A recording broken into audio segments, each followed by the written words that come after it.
À Christchurch en Nouvelle-Zélande, au 7e jour de compétition, personne ne s'est reposé. Les spectateurs du stade Elisabeth II en ont eu pour leur argent et aussi pour leurs oreilles. Commençons à corps et à cri avec les lanceurs de javelot, athlètes de petite taille et de grande envergure.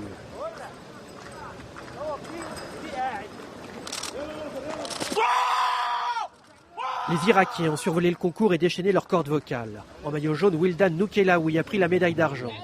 Sachant que son compatriote Abdul Rahem lui a piqué la première place et la médaille d'or avec un jet à 36,32 m, nouveau record des championnats.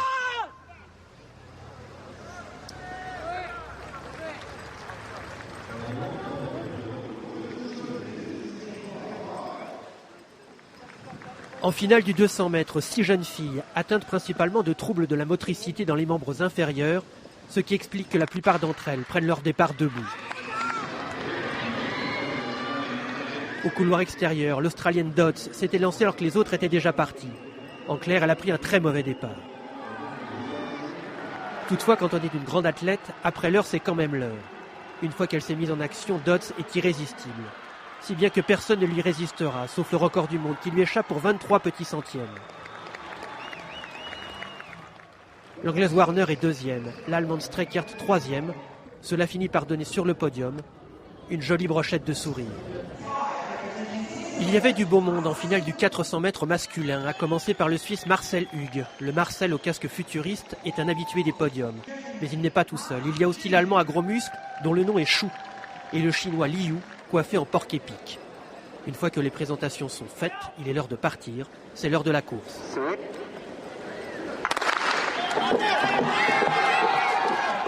Il faut savoir que depuis les Jeux paralympiques de Pékin en 2008, les Chinois dominent la spécialité, avec un record du monde exceptionnel en 45 secondes 07 sur le tour de piste.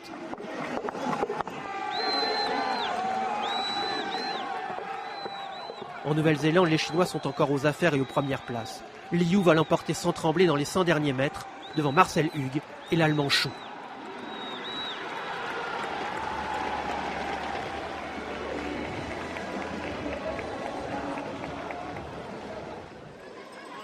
Dans la catégorie des amputés, les hommes forts ont envoyé du poids.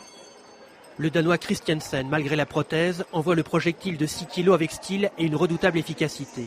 17,79 m à 10 cm de son record du monde, médaille d'or. Ce gars-là, c'est tout dans la performance et rien dans la rigolade. Tout le contraire du grec Kyriakidis. Médaille d'argent, il lance moins loin, mais il s'exprime plus fort. Plus fort dans l'expression, plus fort dans le cri de bête féroce, et finalement plus fort dans la joie. Le Croate Slivar termine 3e et le Français Sekeme 4e.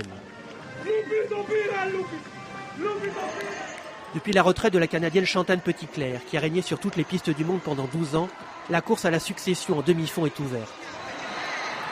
La finale du 1500 mètres fauteuil a confirmé que l'Américaine McFadden faisait une très sérieuse candidate à l'investiture et aux honneurs.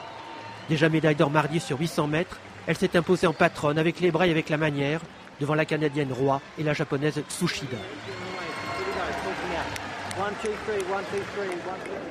Comme de tradition, les relais clôturent la journée de compétition.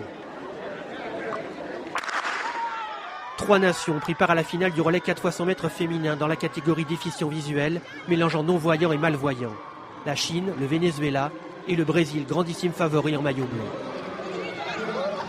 Car le Brésil compte dans ses rangs la meilleure sprinteuse de la planète, Teresa Guilhermina, qui court un rythme de samba. Elle est triple championne du monde et triple recordwoman du monde du 100, 200 et 400 mètres non-voyants. Son avance à l'arrivée en dit long sur les capacités de l'athlétisme brésilien à 5 ans des Jeux paralympiques de Rio.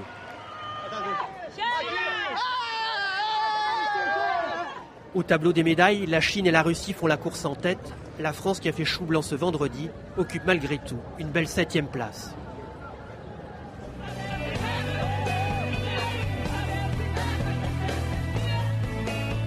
Vous pouvez retrouver tous les résultats et les résumés sur tv5monde.com/handisport.